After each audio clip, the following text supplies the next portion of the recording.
ዛሬውኑ ተረክበው ስራ የሚጀምሩበት 100% የተጠናቀቁ የንግድ ሱቆችና ዘመናዊ መኖሪያዎች በመሆን ሪል ስቴት ጎልደን ቪሌጅ ሳይት ላይ ቀርበዋል። የንግድ ሱቆች ከ20 ካሬ ጀምሮ፣ መኖሪያ ቤቶች ባለ 1፣ ባለ 2 እና ባለ 3 መኝታ ቤቶች ከ80 እስከ 194 ካሬ ድረስ ከመሆን ሪል ስቴት። በተጨማሪም ለውድ ደንበኞቻችን በ10 ዓመት እየኖሩ የሚከፍሉት 50% ከወለድ ነጻ የባንክ ብድር ማመቻቸታችንን ስንገልጽ በታላቅ ደስታ ነው። እንዲሁም 8% ቅድሚያ ክፍያ ለሚከፍሉ ደንበኞች በካሬ 73900 ብር ብቻ፣ ሙሉ ክፍያ ለሚከፍሉ ደግሞ በካሬ 51730 ብር በልዩ ቅናሽ ቤቶችን አቅርበናል። የማጠቃለያ ሽያጭ ላይ ነን። አሁኑን ይደውሉ፣ ነገውኑ ቢዝነስዎን ይጀምሩ። በ0988 887676 ወይንም በ0988 887999 ሃሎ ይበሉን። መሆን ሪል ስቴት በሰላማዊ መንደር በምቾት ይኑሩ ይሎታል። ይህ አዋዜ ልዩ ሰበር ነው። የእስራኤሉ ጠቅላይ ሚኒስትር ቤንያሚን ኔታንያሁ የጽዮን ክንፍ በተሰኘ ልዩ አውሮፕላናቸው ወደ አሜሪካ እንደተነሱ ኢራን አሜሪካንን ድርድር ከሚያኮላሽ አውዳሚ ተጽዕኖ ራስሽን ጠብቂ ስትል ማሳሰቧ ተሰማ። ኔታንያሁ ወደ አሜሪካ የበረሩበትን ምክንያት እንዳስረዱት አሜሪካ ከኢራን ጋር በማድረግ ላይ ባለችው የኒውክሌር ድርድር ላይ ሀገራቸው ያላትን አቋም ለመግለጽ ነው። ጠቅላይ ሚኒስትሩ አውሮፕላናቸውን ከመሳፈራቸው በፊት ለጋዜጠኞች በሰጡ መግለጫ ለፕሬዚደንት ዶናልድ ትራምፕ በድርድሩ ዙሪያ ያለንን አቋም ለማቅረብ ነው ብለዋል። አያይዘውም እነኚህ የእኛ መርሆች ለእስራኤል ብቻ ሳይሆን ሰላምና ደህንነት ለሚፈልጉም የዓለም ሀገራት ሁሉ በጣም አስፈላጊ ናቸው ብለዋል። ሁለቱ መሪዎች ስለ ጋዛ ጉዳይም እንደሚነጋገሩ ገልጸዋል። ፕሬዚደንት ዶናልድ ትራምፕ ሥልጣን ከያዙ 1 ዓመት ወዲህ ጠቅላይ ሚኒስትር ቤንያሚን ኔታንያሁ በአሜሪካ ተገኝቶ ሲወያዩ የአሁኑ 7ኛ ጊዜያቸው ነው። ይሄም አለው ኔታንያሁ በመካከላችን ላለው ልዩ ቅርበት ማስረጃ ነው። አንድ የእስራኤል ባለሥልጣን ለሀገሪቱ ዘ ታይምስ ኦፍ እስራኤል ለተሰኘ ሚዲያ በሰጡት መግለጫ ኔታንያሁ በድርድሩ ሊደረስ የሚችል ማንኛውም ስምምነት ኢራን መልሳ ራሷን በኒውክሌር መሣሪያ ለማስታጠቅ እንዳትችል መከላከል ብቻ ሳይሆን ማንኛውም ዩራኒየም የማበልጸግ ዕድሏን ማክተም አለበት ብለው ያምናሉ። በተጨማሪም ይላሉ ባለሥልጣኑ ድርድሩ የኢራንን የቦሊስቲክ ሚሳይሎች እንዲገድብና ለተጋትሮ ተራዳ እኩያን ኃይሎች ድጋፍና የገንዘብ እገዛ ሙሉ በሙሉ እንዲያቆም ኔታንያሁ ይፈልጋሉ። ቻነል 12 የተሰኘው የእስራኤል ቴሌቪዥን እንደገለጸው ደግሞ ኔታንያሁ አሁን ወደ አሜሪካ የሄዱት በረጅም የተያዘ የጉዞ ፕሮግራማቸውን ወደዚህ አሳጥረው ነው። ምክንያቱም ከወዲሁ ስለ ኢራን በእጃቸው ላይ የገባ አዲስ የስለላ መረጃ ለፕሬዚደንት ትራምፕ ማሳየት ስለፈለጉ ነው ብለዋል። ይህ የጠቅላይ ሚኒስትር ኔታንያሁ ወደ ዋሽንግተን በረራ የሸከካት ኢራን አሜሪካንን የጀመርነው ዲፕሎማሲያዊ ጥረት ላይ አውዳሚ ተጽዕኖ ከሚያደርስ ሁኔታ ራስሽን ጠብቂ ስትል አሜሪካንን አስጠንቅቃለች። የእኛ ተደራዳሪ አሜሪካ ናት አሉ የኢራን ውጭ ጉዳይ ሚኒስቴር ቃል አቀባይ ኢስማኤል ባጋኤል በሳምንታዊ የውጭ ጉዳይ ሚኒስቴር መሥሪያ ቤታቸው ጋዜጣዊ መግለጫ ላይ የእኛ ተደራዳሪ አሜሪካ ናት፣ ለክልሉ ጎጂ ከሆነ ጫናና አውዳሚ ተጽዕኖ ተላቃ በራሷ መወሰን የአሜሪካ ፋንታ ነው ብለዋል። ሲቀጥሉም ጽዮናዊቷ አገዛዝ በተደጋጋሚ ወደ ሰላም የሚያመራ ማንኛውንም ዲፕሎማሲያዊ ሂደት ደጋግማ ያጨናጎለች ሸቃቢ ሳቦተር ነች ብለዋል። እንደ ባጋዬ እምነት ያለፈው አርብ የኦማን ድርድራቸው አሜሪካ በድርድሩ ላይ ምን ያህል ምረኛና ዲፕሎማሲያዊ ሂደቱ እንዲቀጥል የሚያስችለን በቂ መቻቻል እያሳየች መሆኗን ለመለካት ያስቻለ ነው ብለዋል። ከውይይቱ በኋላ የተሰማን ስሜትም ዲፕሎማሲያዊ ሂደትን ለመቀጠል መግባባትና መስማማት እንደተፈጠረ ነው ብለዋል።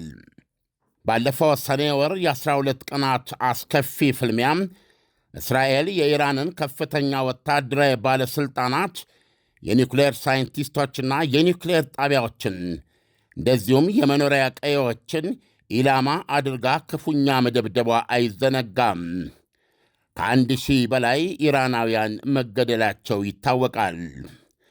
አሜሪካ መጨረሻ ላይ ዘግየት ብላ በመቀላቀል ቁልፍ የኢራን የኒውክሌር ተቋማትን በምሽግ ደርማሽ ጠላቂ ቦምቦች መደብደቧ የሚታወስ ነው።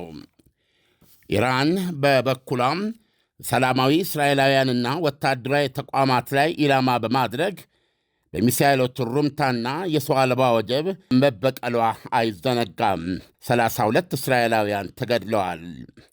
ኢላማ ካደረገቻቸው መካከል ኢራን ኳታር ውስጥ የሚገኘው በክልሉ ትልቁ የአሜሪካ የአየር ኃይል ጦር ሰፈርም ይገኝበታል። እንግዲህ ዳንኤል፣ ባለፈው አርብ በኢራንና በአሜሪካ መካከል ድርድር ተደርጓል። በኋላ ላይ በኒውክሌር ላይ ብቻ ያተኮረ ድርድር ነው።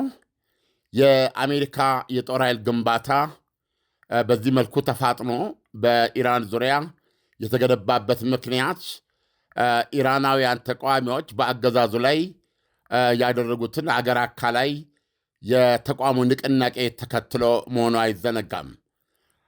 ይሁንና ከዚህ ጋር በተያያዘ የተጀመረው ወታደራዊ ግንባታ አሁን ወደ የኢራን ኒውክሌር ፕሮግራም ላይ ወደ አተኮረ ድርድር ነው የተቀየረው። እነዚህ ሀገሮች አሜሪካና ኢራን ከአሁኑ ድርድራቸው በፊት 5 ዙር ድርድር ማድረጋቸው አይዘነጋም። 4ቱ እዚሁ ኦማን ላይ ሲሆን 5ኛው ጣሊያን ሮም ውስጥ የተካሄደ ነው። በኋላ ላይ 6ኛው እዚሁ ኦማን ላይ ሊደረግ ታቅዶ በመሃል ነው ጦርነቱ ሊቀጥል የቻለው። በእንደዛ በተካሄዱ 5 ዙሮችም ቢሆን አሜሪካና ኢራን ለስምምነት ወደሚያበቃቸው ነጥብ የመድረስ ዕድላቸው የሚታይ አልነበረም እውነቱን ለመናገር። አሁን እንግዲህ በተለይ በጣም በሚዘገንን መልኩ ኢራን በአገዛዙ ላይ የመጣባትን ሪሊ በጣም ስር ነቀላዊ እንቅስቃሴ ለመጨፍለቅ በሚል የተለያዩ ወገኖች ተቃዋሚ ኃይሎች የሚሰጡት ፊገር አለ። መቀመጫው አሜሪካ የሆነ የሰብአዊ መብቶች አስከባሪ ቡድን አለ። የተለያዩ ቁጥር ይሰጣሉ። ለማንኛውም ኢራን ራሷ ባስቀመጠችው አሃዝ እኔ ከዚህ ውስጥ ይሄን ያሉን የገደልኩ ሳትል ከ3100 በላይ ነው። የሰብአዊ መብት አስጠባቂ ድርጅቶች ከ6000 በላይ ነው የሚያደርጉት። ሌሎች ደግሞ 20,000 የተባበሩት መንግስታት የኢራን የሰብአዊ መብቶች ጉዳይ ራፖርተር 20,000 ያደርሰዋል። ተቃዋሚ ፓርቲዎች ወይም ተቃዋሚ ኃይሎች ደግሞ 36,000 ያደርሱታል። እንግዲህ ይሄ በ31 የኢራን ክፍለ ሀገሮች ውስጥ በ180 ከተሞች ውስጥ ነው መጨረሻ ላይ ተካሂዶ የነበረ። እንደው ከሞላ ጎደል አንድም የኢራን ምድር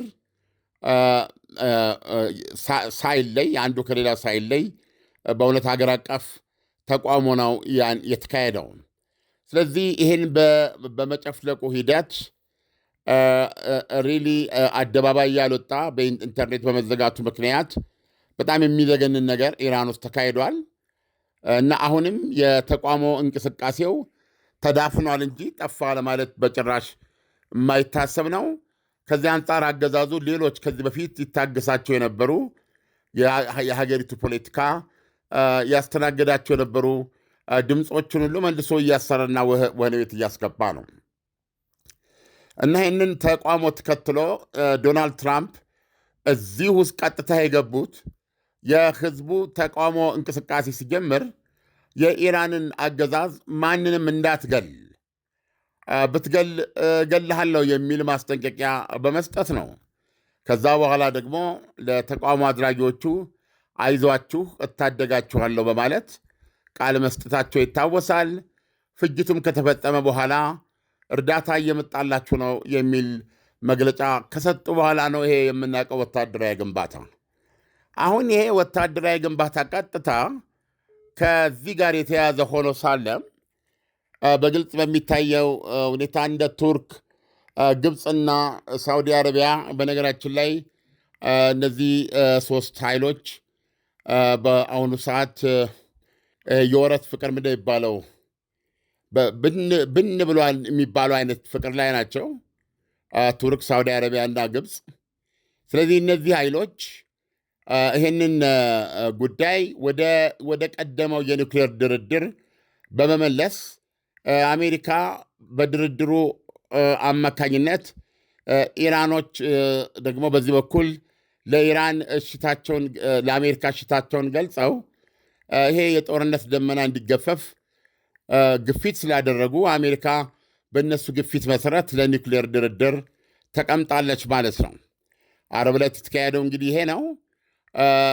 ኢራኖች እየነገሩን ያለው ከዚህ በፊትም ዶናልድ ትራምፕ ቢያንስ ባለፉት 5 ዙር ድርድሮች ከኢራን ጋር ሊስማሙ ያልቻሉበት ዋነኛው ምክንያት ኒውክሌር የማበልጸግ መብት እሱን ማቆም ነው ያለባቸው ነው የሚሉት። የኒውክሌር ሪያክተር አይኖራችሁም፣ የእናንተ ሳይንቲስቶች የሚያበለጽጉት ዩራኒየም አይኖርም፣ ይሄ የሚያስፈልጋችሁ ሌላ ሜካኒዝም ትፈልጎለት፣ በዛ መሰረት ጥያቄ እያቀረባችሁ እየተለካ ይሰጣቸዋል የሚል አቋም ነው ይዘው የቀረቡት። ነገር ግን ኢራኖች ያን ጊዜም የሉዓላዊነት ጥያቄ ነው፣ የኒውክሌር የማበልጸግ መብታችንን አሳልፈን አንሰጥም በማለታቸው ነው የ4 እና 5 ዙር ውጤት ሳያመጣ እየቀረው። አሁን እንግዲህ እንትን ላይ ድርድር እያካሄዱ ነው። ሁለተኛው ድርድራቸው ወይ ነገ ወይ ሐሙስ ወይ ዓርብ የግድ መቀጠል አለበት። ነገም ሊሆን ይችላል። ፕሬዚደንት ትራምፕ በዚህ ሳምንት ይቀጥላል ብለዋል። ምን ላይ እንደሚያደርሳቸው እርግጠኛ አይደለንም። ነገር ግን በሁለቱም በኩል የሚሰማው ነገር መልካም ነው የሚል ነገር ነው ያለው። ስለዚህ አሁን ኢራኖች እንደምንሰማው ከሆነ ወይም እንደምናነበው የሚሉት የኒውክሌር ተቋማችን ለድርድር አይቀርብም፣ ዩራኒየም የማበልጸግ መብታችን የሉዓላዊነት ጉዳይ ነው። ስለዚህ ከ20 በመቶ ባልበለጠ ደረጃ ኒውክሌር እናበለጽጋለን በሚል ለአሜሪካ ኮምፕሮማይዝ መሆኑ ነው።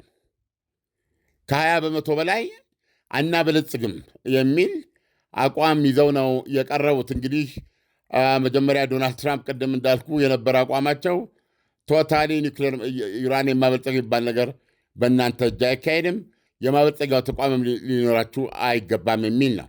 ስለዚህ የስብሰባ ሁኔታ በዚህ ላይ እያለ የእስራኤሉ ጠቅላይ ሚኒስትር ቤንያሚን ኔታንያሁ ከዚህ ከሳምንታዊ ከወራት በኋላ ወደ የነበረ ቀጠሮ ወደ አሜሪካ ተጉዘው ከዶናልድ ትራምፕ ጋር ለመነጋገር የነበራቸውን ረዥም ቀጠሮ አሳጥረውን አሁን ወደዛ ሄዱት እና ወደዛ ሄዱበት ምክንያትንም ሲገልጹ ያው በዜናው ላይ እንደሰማኸው እዚህ አሁን ኦማን ላይ በሚደረገው ድርድር ዙሪያ የእስራኤል አቋም ምን እንደሆነ ግልጽ ለማድረግ ነው እና ደግሞ በተጨማሪ እጄ ላይ ገብቷል ያሉትን ኢራንን በተመለከተ አዳዲስ የስለላ መረጃዎችን ለዩናይትድ ስቴትስ አሜሪካ ፕሬዚደንት በግል ለማቅረብ ነው። ይህም የሚደረገው ነገ ሮብ ጠዋት ሁለቱ መሪዎች ይገናኛሉ ማለት ነው። ከዛ ጉብኝት በኋላ ተጨማሪ ቆይታ ሳያደርጉ ኔታንያሁ ሐሙስ ዕለት ተነስተው ዓርብ ዕለት ሀገራቸው ይገባሉ ተብሎ ይጠበቃል። ይሄ እንግዲህ የእስራኤል አቋም አንደኛ ዜናውም ላይ ተገልጿል፣ ከአሜሪካ ጋር አንድ አይነት ነበረ። ያም ምንድነው? ኒውክሌር ማበልጸግ የሚባል ነገር በኢራን እጅ አይካሄድም እና ይሄ የድርድሩ የመጨረሻ ግብ ይሄ መሆን አለበት የሚል ነው በእስራኤል በኩል ያለው። ሁለተኛ ደግሞ የኢራን የቦሊስቲክ ሚሳይል ላይ ገደብ እንዲጣል ነው። ገደቡ ለምሳሌ ረጅም ርቀት የሚባሉት ላይ ገደብ እንዲጣል፣ እነሱን እንዳታመርት፣ ሌሎችም ሚሳይሎች ላይ የምርት ደረጃና ብዛት ላይ በተመለከተ ገደብ እንዲጣል ሲሆን፣ ሶስተኛ እስራኤል ኢራን የተጋትሎ ተራዳ የምትለውና እስራኤል ደግሞ የተጋትሎ ተራዳ እኩያን ኃይሎች ለሚባሉት የኢራን ማንኛውም ድጋፍ ወታደራዊም ሆነ ገንዘባዊ ድጋፍ እንዲቋረጥ ለአንዴና ለመጨረሻ ጊዜ እነዚህ 3 ነጥቦችን ያካተተ ድርድር መሆን አለበት። ውጤቱም ይሄን ማምጣት አለበት፣ ጦርነቱ መቅረት ካለበት የሚል ነው። ስለዚህ እንግዲህ ኔታንያሁ አሁን ይህን ስናወራ በአየር ላይ ናቸው። የኢራን ውጭ ጉዳይ ሚኒስቴርም ሸከከኝ ያለው በዚህ የተነሳ ነው። ባለፈው አርብ ከአሜሪካ ጋር እነዚህ ቅድም የጠቀስኩ የክልሉ አጋፋሪ ሀገሮች ባሉበት ያደረግነው ድርድር መንፈስ ጥሩ ነው። አሁን በሁለተኛ ደረጃ ለመገናኘት ተቃጥረናል። ስለዚህ ጉዳዩ በዲፕሎማሲያዊ መንገድ እንደሚፈታ ተስፋ ያለው ነገር ነው። ነገር ግን አሁን የኔታንያሁን ወደዛ መሄድ እንደተለመደው ሊያደናቅፉት ነው የሚል ፍራቻ የተገለጠበት ሰው ዓለም ኢራን አሜሪካንን ድርድሩን የሚያኮላሽ ነገር እንዳታደርጊ ሲሉ ምን ማለታቸው ነው? የቤንያሚን ኔታንያሁ ወደ አሜሪካ መሄዳቸው በኢራኖች አስተሳሰብ ድርድሩን በተመለከተ የሚፈጥረው ችግር ምንድን ነው የሚለውን ብትነግረን። አሜሪካ የራሷ አቋምና አመለካከት ያላት ሀገር ነች። ስለዚህ ከዚህ ድርድር ምን እንደምትፈልግ ራሷ አሜሪካ ታውቃለች። ነገር ግን የዶናልድ ትራምፕ አቋም እስካሁን ሲገለጽ እንደቆየው ከሆነ የኒውክሌር ድርድሩ ላይ የሚፈልጉት ኢራን ዩራኒየም እንዳታበለጽግ ነው ቶታሊ። ስለዚህ ይሄ ከነበረ አቋማቸውና አሁንም ለድርድር የተቀመጡት ይህንን አቋማቸውን ከግብ ለማድረስ ከሆነ በእስራኤልና በአሜሪካ አቋም መካከል ልዩነት የለም ማለት ነው። ሁለተኛ ዶናልድ ትራምፕ ራሳቸው የተናገሩት ነው። ኢራን የኒውክሌር ፕሮግራሟን የረጅም ርቀት መቼ ሚሳይሏን ከ200 ኪሎ ሜትር በላይ ያሉትን እሱን በገደብ አለባት። እሱ ረጅም ርቀት መቼ እንግዲህ እገዳው በዝርዝር ያቀረቡት አይደለም፣ ወደፊት የሚቀርብ ነው። ቢያንስ ግን ረጅም ርቀት መቼ ሚሳይሎቿ ላይ እቀባ እንዲወድቅ እና በአጠቃላይ በሚሳይል ምርትና ክምችቷ ላይ ገደብ እንዲጣል ዶናልድ ትራምፕ የተናገሩት ነው። በሶስተኛ ደረጃ የተጋትሎ ተራዳ ለሚባሉት ኃይሎችም ምንም አይነት ድጋፍ እንዳታደርግና ከዚህ በፊት የነበረውን ነገር እንዳትቀጥል፣ ይሄም በዶናልድ ትራምፕ የተገለጹ 3 ነጥቦች ናቸው። ነገር ግን አሁን በነ ቱርክ በነ ሳዑዲ አረቢያና በነ ግብፅ አጋፋሪነት ይሄ ስብሰባ ሲደረግ እነ ግብፅ ጽፎ ያቀረቡት ሀሳብ ምንድነው ቢለው ኢራን ለ3 ዓመት ያክል ምንም አይነት ኒውክሌር ዩራኒየም እንዳታበለጽግ እንደ ኮምፕሮማይዝ ነው እንዳታበለጽግ፣ ከ3 ዓመት በኋላ ግን 1% ብቻ ታበልጽግ የሚል ነው። ይሄ በጀርባው ስታነበው ቢያንስ ሳይንቲስቶቿ ኒውክሌር ማበልጸጋቸውን ይቀጥላሉ። ሀገሪቱ እንዳገር ደግሞ የኒውክሌር ማበልጸጊያ ኒውክሌር ጣቢያዎቿን እንድታንሰራራና እንድጠብቅ ዕድል ይሰጣታል ማለት ነው። ያለው ሁኔታ ይሄው ነው። ዳንኤል ዓለም ኢራኖች የኔታንያሁ ወደ አሜሪካ ሄዶ ከትራምፕ ጋር መነጋገራቸው በዚህ ልክ ሊያሳስባቸው ይገባል ወይ? ወይስ ኢራን ከአሜሪካ ጋር የምታደርገው ድርድር ላይ አሁን ኔታንያሁ ወደ አሜሪካ በመሄድ አንድ ወሳኝ መረጃ ለአሜሪካ በመስጠት ድርድሩን ልታጨናግፈው እንደምትችል እርግጠኛ የሆኑበት መረጃ ምን ሊሆን ይችላል? ያው እንግዲህ አሁን ወደ ድርድሩም እንዲመጡ ተጽዕኖ ያደረጉት እንደ ቱርክና ሳውዲ አረቢያ፣ ግብፅ ናቸው አይደለም? ፕሬዚደንቱ አንዳች ጥቃት ለመክፈት አቅደው ከሰዎቻቸው ጋር ተመካክረው የጦር አርማዳ ያሉትን የጦር ኃይላቸውን እዛ ካሰባሰቡ በኋላ ይሄ ነገር እንዳይካሄድና ለመቀልበስ እሳቸው ላይ ተጽዕኖ ያደረጉት እነዚህ የሰላጤው አገራት የአሜሪካ አጋሮች ናቸው። ስለዚህም እስራኤል ደግሞ ከአሜሪካ ጋር ባላት ልዩ ግንኙነት ኔታንያሁ ከፕሬዚደንቱ ጋር ባላቸው ልዩ ግንኙነት 7ኛ ጊዜ መገናኘታቸው ነው። እሳቸው ደግሞ የሀገራቸውን ጥቅም ለማስጠበቅ ዶናልድ ትራምፕ ላይ የራሳቸውን ተጽዕኖ ለማድረግ ነው የሄዱት። ዋናው ነገር ይሄ ነው እና ምናልባት የፍራቻ ኢራኖች ላይ የእስራኤል ጉዳይ የእስራኤል የኔታንያሁ ነጥብ ለዶናልድ ትራምፕም ሊያሳስባቸውና የፕሬዚደንት የጠቅላይ ሚኒስትር ኔታንያሁን አቋም ሊያንጸባርቁ ይችላሉ የሚል ፍራቻ ነው። ስለዚህ አሁን ኢራኖች እዚህ ውስጥ ትልቅ ነገር ከድርድሩ ማግኘት የሚፈልጉት የኒውክሌር ማብላያዎቻቸውን እንዳለ ለመጠበቅና ኒውክሌር የማበልጸግ መብታቸውን ለማስጠበቅ ነው።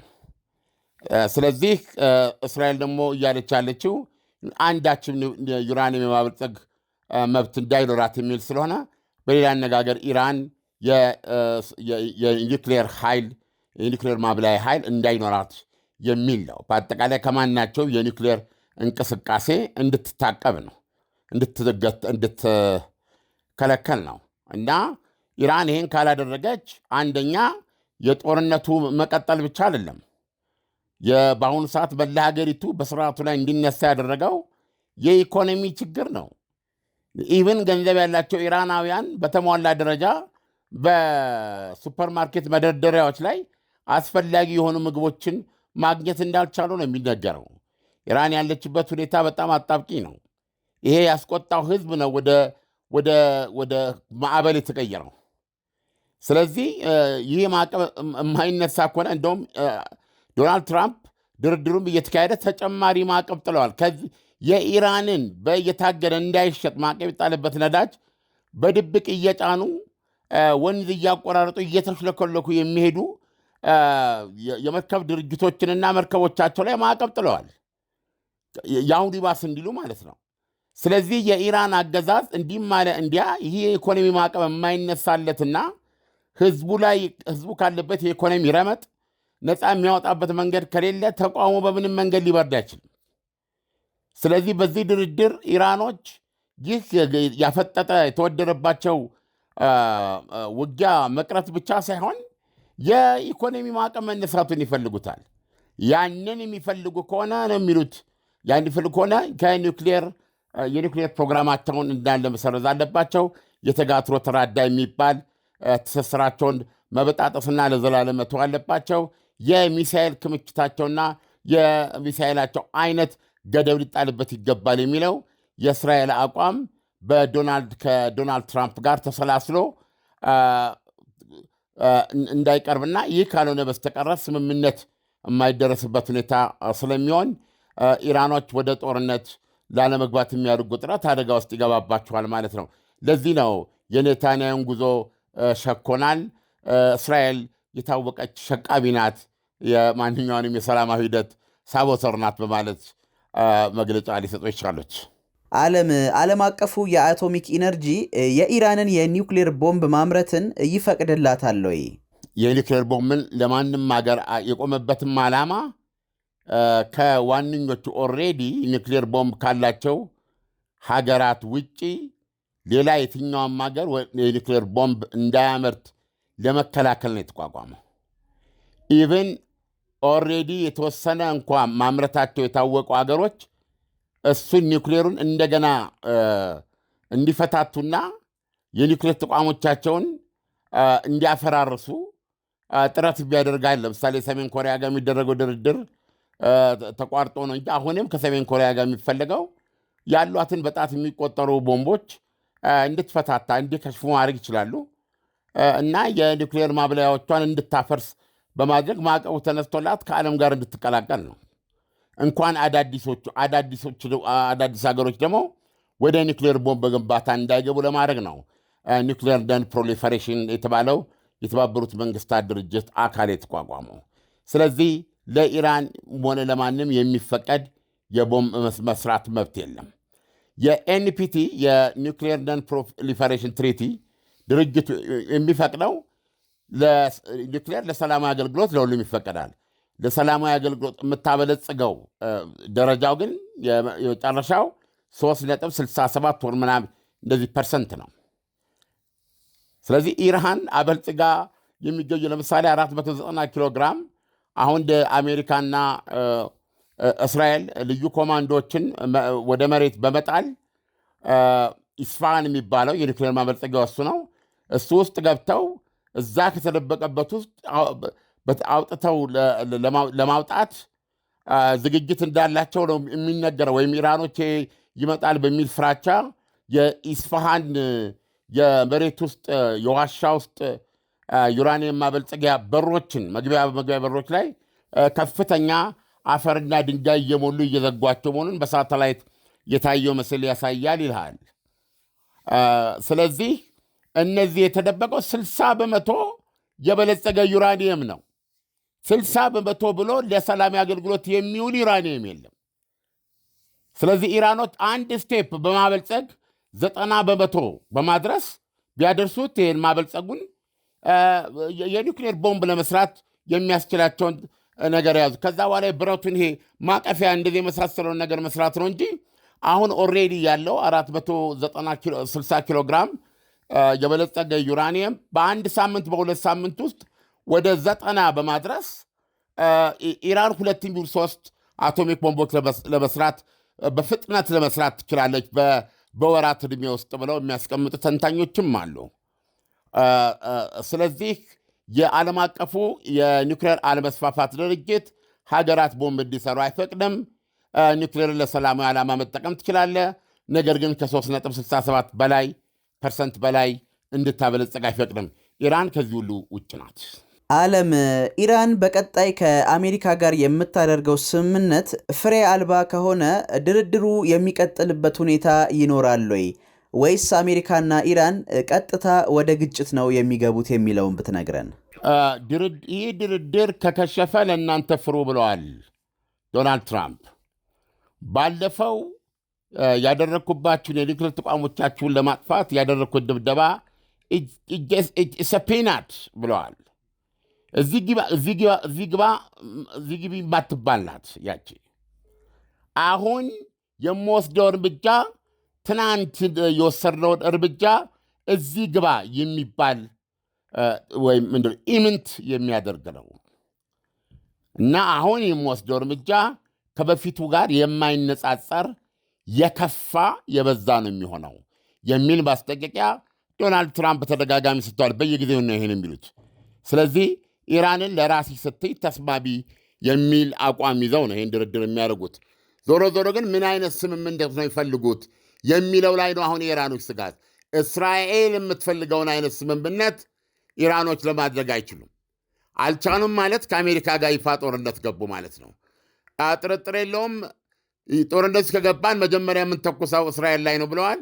እስራኤል ደግሞ ወደ እኛ ከተተኮሰ ኢራኖች ከዚህ በፊት አይተው ሰምተው በማያውቁት ኃይል እንመታቸዋለን የሚል ማስጠንቀቂያ ሰጥተዋል። ስለዚህ የተፈራው ጦርነት ውስጥ ነው የምንመለሰው ማለት ነው። ዓለም የመጨረሻ ጥያቄ፣ እስራኤል ኒውክሌር ያላት ሀገር እንደመሆኗ አንጻር ለምንድን ነው በዚህ ልክ ያልተፈራችው ወይም ያልተከበረችው በኢራኖች ዘንድ ማለቴ ነው? ሁለት እግር አለኝ ተብሎ ዛፍ ላይ አይወጣም ይባላል። አንዳንድ መሳሪያዎች በማናቸውም ሰዓት የማታወጣቸው ናቸው። በቦክስ ልትደባደብ እየቻልክ በቦክስ ለገጠመ ድብድብ ጎራዴ አትመዝም። ከዛም በላይ ደግሞ እስራኤል ኒውክሌር ቦምብ አላት ወይ? አለሽ? ዝም። የለሽም? ዝም ነው። ፖሊሲ ኦፍ አምቢጊቲ ይሉታል። ስለዚህ ኢራን ኒውክሌር እንዳላት እንደሌላት የምታውቀው ራሷ ብቻ ናት። ዳንኤል ዓለም፣ ለትንታኔው በጣም አመሰግናለሁ። መልካም ጊዜ ይሆንልህ። መልካም ጊዜ። ዛሬውኑ ተረክበው ስራ የሚጀምሩበት 100% የተጠናቀቁ የንግድ ሱቆችና ዘመናዊ መኖሪያዎች በመሆን ሪል ስቴት ጎልደን ቪሌጅ ሳይት ላይ ቀርበዋል። የንግድ ሱቆች ከ20 ካሬ ጀምሮ፣ መኖሪያ ቤቶች ባለ 1፣ ባለ 2 እና ባለ 3 መኝታ ቤቶች ከ80 እስከ 194 ካሬ ድረስ ከመሆን ሪል ስቴት። በተጨማሪም ለውድ ደንበኞቻችን በ10 ዓመት እየኖሩ የሚከፍሉት 50% ከወለድ ነጻ የባንክ ብድር ማመቻቸታችንን ስንገልጽ በታላቅ ደስታ ነው። እንዲሁም 8% ቅድሚያ ክፍያ ለሚከፍሉ ደንበኞች በካሬ 73900 ብር ብቻ፣ ሙሉ ክፍያ ለሚከፍሉ ደግሞ በካሬ 51730 ብር በልዩ ቅናሽ ቤቶችን አቅርበናል። የማጠቃለያ ሽያጭ ላይ ነን። አሁኑን ይደውሉ፣ ነገውኑ ቢዝነስዎን ይጀምሩ። በ0988 887676 ወይንም በ0988 887999 ሃሎ ይበሉን። መሆን ሪል ስቴት በሰላማዊ መንደር በምቾት ይኑሩ ይሎታል።